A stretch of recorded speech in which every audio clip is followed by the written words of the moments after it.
أشهد أن لا إله إلا الله وحده لا شريك له وأشهد أن محمدا عبده ورسوله أما بعد أعوذ بالله من الشيطان الرجيم بسم الله الرحمن الرحيم.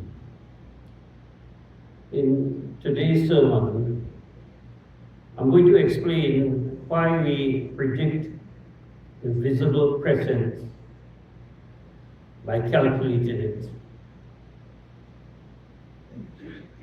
As it is all in the Qur'an. Let us not confuse the sighting of the moon with the fast of the month of Ramadan. People tend to think that when the Prophet said begin the fast, he's talking about the moon. He's talking about the fasting. So they are two different things. According to the Quran, how we determine the month, but I will explain that as we go along. But I first read from the Quran.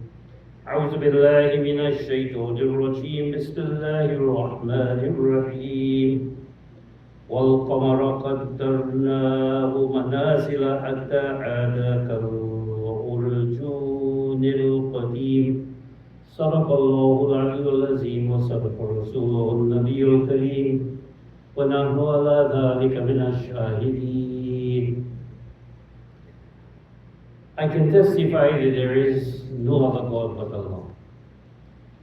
And I can testify that the Prophet Muhammad sallallahu alayhi wa sallam is the final messenger of Allah, after whom no prophet only will come. I begin in the name of Allah, the Beneficent, the Merciful. The verse of the Quran that I've recited, taken from chapter 36, Surah Yasin. And I interpret it as follows. As for the moon, we have arranged for its phases until it comes back as an old, curved, dry branch. Now, first of all, over 50 years now, I have been doing missionary work. I have given hundreds, if not thousands, of lectures and speeches through khutbahs, marriage ceremonies, funerals, classes, courses, haqiqahs, birthday celebrations, private readings at home, and not only locally but internationally. And in every lecture that I gave, I try not to repeat myself. I try to give something new to people. And very often people ask the question, what is the source of my information? Where do you get all of this knowledge and information? Now, if I say it is from Allah, from God, Muslims will condemn me. They'll probably want to take my life. They'll say, he claims to be a prophet, he claims revelation, that God speaks to him, God gives him information, God talks to him. But every Muslim, I think, or all Muslims, I would say, accept a prayer of the Qur'an. They know this prayer, it's a very short prayer. Rabbi zidni ilma. Rabbi zidni ilma, which I interpreted this way. My nurturer, expand my mind with information, or as some people translate it, my Lord, increase me in knowledge. So isn't that a prayer of the Quran? You're asking Allah to increase you in knowledge. And then when you get that knowledge, you can't tell people. They don't want to hear that you got this knowledge from Allah. But when they tell you and they give you information, they don't want me to respond that Allah has responded in His prayer, as the Quran says, "Ud'uni astajib lakum." You call on me, I will answer you. But when I say, Rabbi zidni ilman, Allah gives me that knowledge, why should I deny that that knowledge comes from Allah? In fact, the same people who would promote ideas and concepts. Where do they get their knowledge? They get it from scholars, they get it from Facebook, they get it from Instagram, YouTube, Wikipedia, all of these things. They get their knowledge from these sources. Which is a better source to get information from, Allah or these kinds of information? And indeed, we notice that wherever people get knowledge, they need to acknowledge it because of copyright reasons.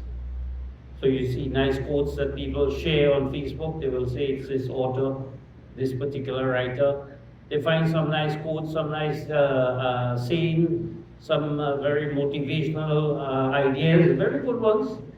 And they will tell you, sometimes they quote from Shakespeare, they will quote from other sources, other philosophers, Plato and old philosophers, new ones.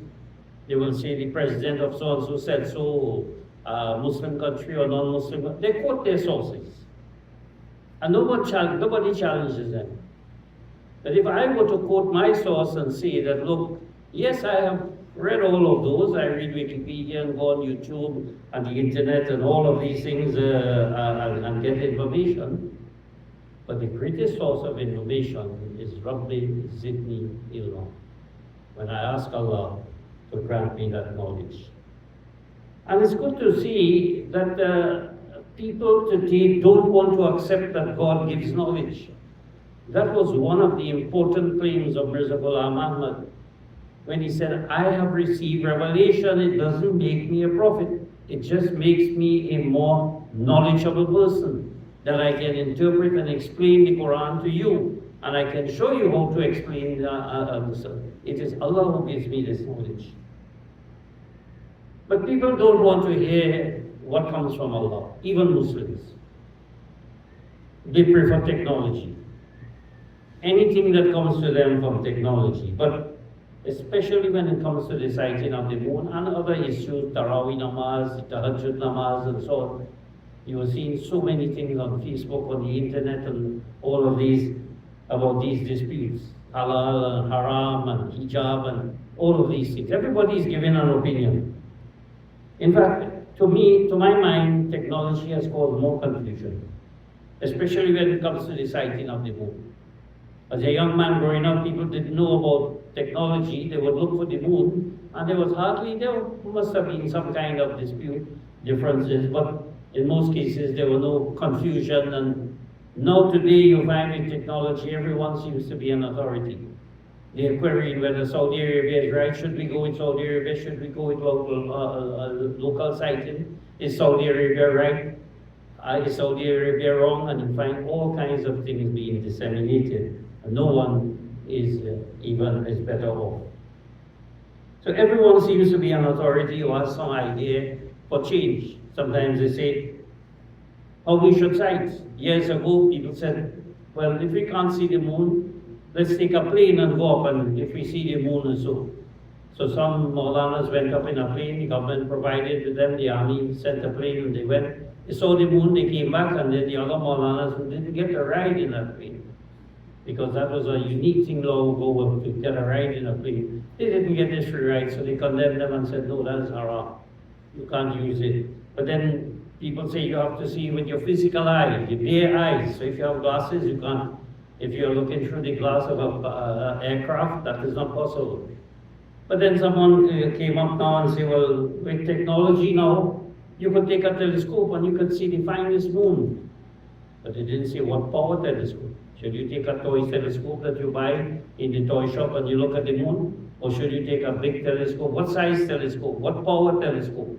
Or should you go to the ones that you have in these astronomical areas where there are huge buildings and telescopes scanning the eyes of all that? Should we use that kind of? Or should we use a satellite with a camera in order to see the moon? It's just so much of frantic to see this moon that trying to use every bit of technology that it is causing quite a lot of confusion. There's some people who say, well, why not just calculate the birth of the moon? You don't need to look for the crescent and how many minutes before and after sunrise or sunset or so, whether the moon is large enough, all of these things. Sometimes I wonder, perhaps Allah should have said, look for the full moon, because then you will probably have no confusion, or maybe there would have still be confusion. So let's look at the Qur'an, and what does the Qur'an tell us about this? Because remember, Muslims made a significant contribution to astronomy. They were the ones who invented something called the astrolabe, where you can actually predict the stars as they move through the sky. It was a special instrument used by ships, even Columbus and all those who travel in different parts of the world. They used that instrument, the astrolabe, in order to determine their position in a wide ocean. So Muslims made tremendous contribution in astronomy, and yes, still today, they're quibbling and fighting and quarreling among who is seeing the moon, when they could see it, what you should see, and all of these things. So let's look at the Quran. The Quran tells us how to determine the month. How do we determine? It says the month of fasting, the Quran was revealed in the month of Ramadan. That's the first principle. We know that in the verses where fasting is mentioned.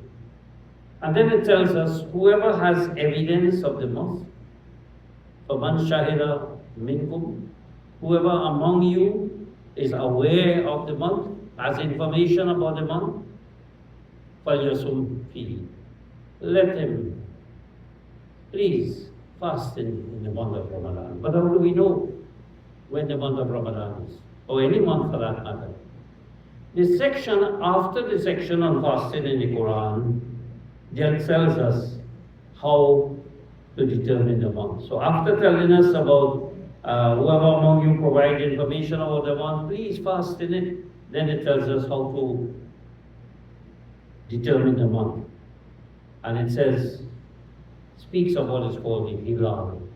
Yas'aluna ahilla. They ask you about the hilal. It's plural, the different hilals, the different new moons. And the Quran says here, mawaqit, they are computable times, or times that can be calculated beforehand. They are presents that are predictable. Now, how do we understand this? How do we know this? Many people read the Quran, they don't see that. The key word is the word mawaqit, which is the plural of miqat. And I think you must have heard, especially in today's world now, we have so many people who go to Hajj, who go to Umrah, and you're told if you're in a train, if you're in a plane, if you're in a taxi or bus, when you reach a particular point, they say this is the miqat. From here on, you have to put on your ihram. You can put it on before, but at this point, you must have on your ihram if you're going to perform Umrah or Hajj. And that specific point in different places around the Kaaba, some kilometers or miles outside of the Kaaba, outside of Makkah, those are called miqat. In other words, they are predetermined. They are determined beforehand, and they are specific what those places are predetermined. Mawaqit is the plural of that. It means predetermined times. So the Quran is saying that the hilal, the different hilals, they are computable times. You can fix them beforehand, just as you can fix miqat. You can fix it beforehand. And the Quran explains now not only about the moon, it speaks about night and day, and it tells us that the night and the day have two times. Each night has two times, each day has two times. What are these times? The times of when the night begins and when it ends. The two times of the day, when the day begins and when the day ends. And the Quran tells us these, that there are two times, ayatain, in chapter 17 of the Quran, where the night replaces the day and vice versa. All of this is explained in the Quran. The night replaces the day. The day is there, it comes, and then the night comes after. But not only that, the Quran goes further to point out that the night is extracted gradually from the day, giving rise to darkness. In chapter 36 of the Quran, it says the night gradually, like a a snake giving off its skin, very slowly, little by little. And we see that when the sun sets and the night goes on, the moon, the crescent moon, every night it gets bigger, bigger, and bigger and bigger. So the Quran points out to us the time of the day can be mubsira. And mubsira means computed using the mind, using the intelligence. Chapter 17 mentions this as well. For you to understand, and there's a purpose of it.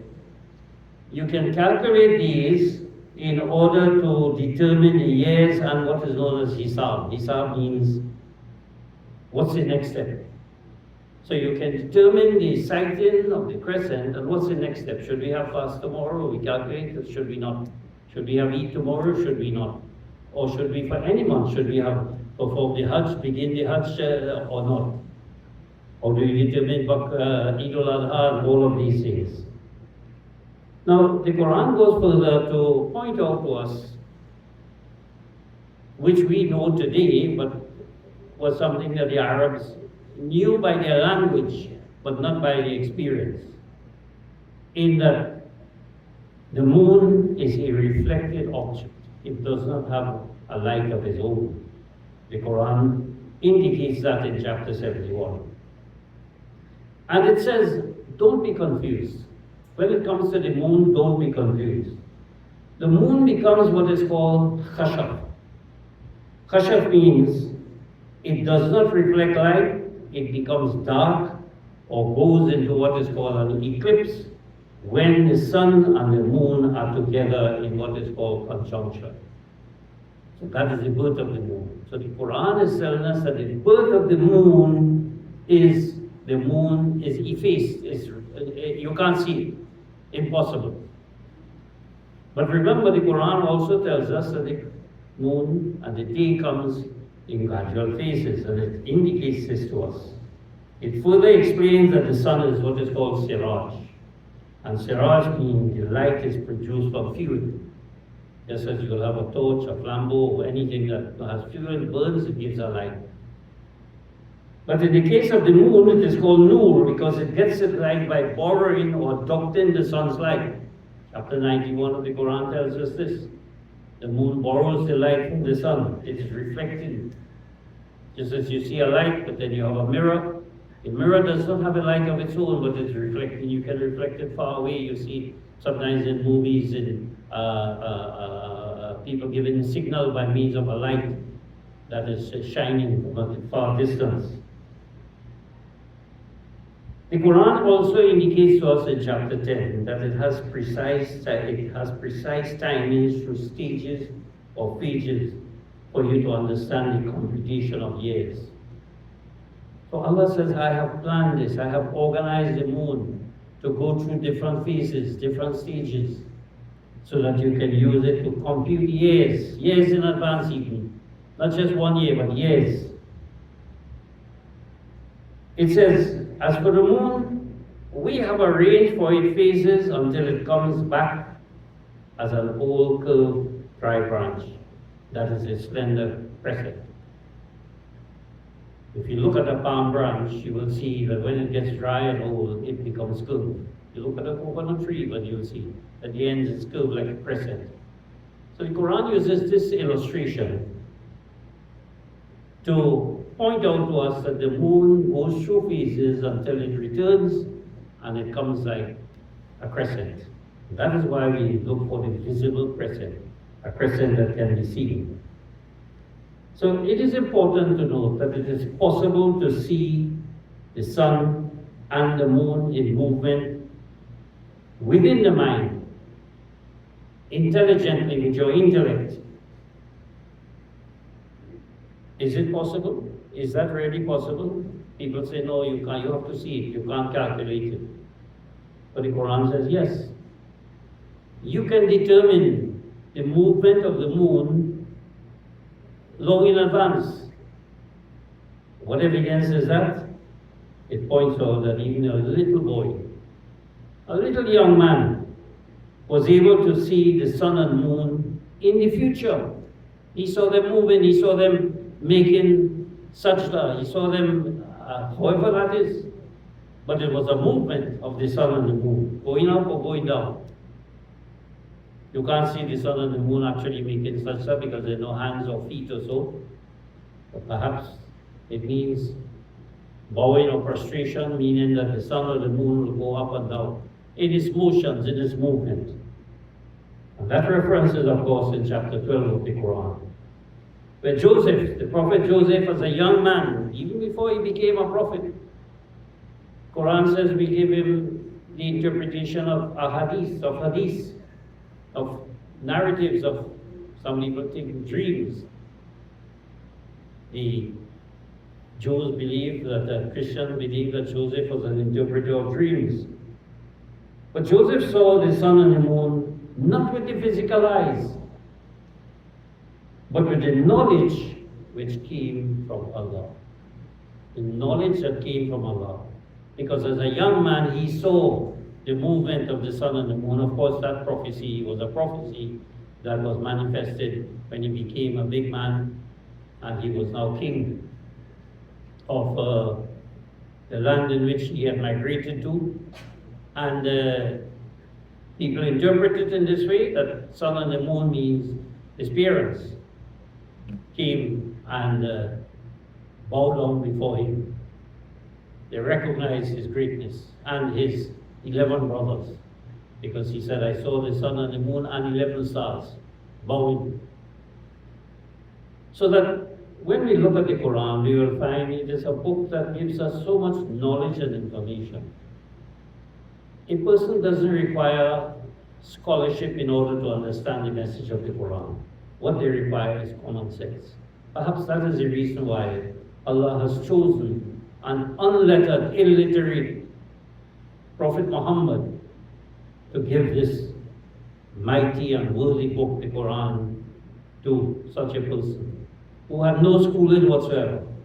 So whoever you are, you don't have to go to the internet, you don't have to go to YouTube and Wikipedia and scholars to find out and see what is there in newspapers and what Saudi Arabia is doing, what Pakistan is doing. Your common sense will tell you, and you read the Quran, that look, we need to look for the crescent. We can calculate it beforehand. We can tell you when it will appear, when it will not appear, and therefore we rely on this knowledge and information because it has come from the guidance given to us by Allah. بارك الله لنا ولكم في القرآن العظيم ونفعنا وإياكم بالآيات والذكر الحكيم إنه تعالى جواد كريم ملك بر